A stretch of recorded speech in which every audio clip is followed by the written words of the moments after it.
Equal to माने कहले expectation भल थिला तापर देखियो मिला भल लागिला मु भाबि नथली माने गोटे जिनस ओडिसा रे भल लागिला कि जने जदी एस्टाब्लिश कले हीरो हिसाब रे से एटा कहले टिके स्पॉइलर हे जो माने से हीरो रो किछि हे जो बोली सेटा केबे ओडिसा रे केबे देखाइनी एटा प्रथम तो देखियो बोली सेटा भी शॉकिंग लागला कहानी रो जो प्रेजेंटेशन अछि सिनेमेटोग्राफी भल लागिला वीडियो माने माने देखियो भल लागियो सुनियो भल लागियो आ तापर डायलॉग्स भी बहुत भल भाबे लिखा है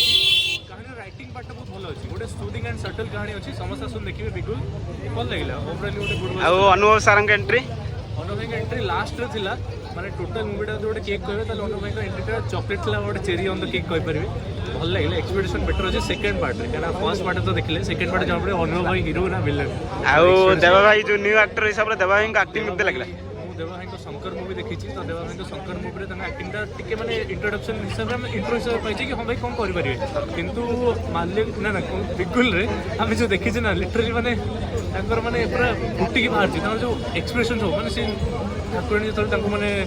देहर अच्छे ना सी तापर केमती भाबुछन ता साइकोलॉजिकल थिंकिंग केमती अछि थॉट प्रोसेस कोन अछि देवा भाई बढ़िया एक्टिंग अछि गोटे नुवा हीरो एबारे एस्टैब्लिश करि निजो देखिबा कोन अछि सेकंड पार्ट रे।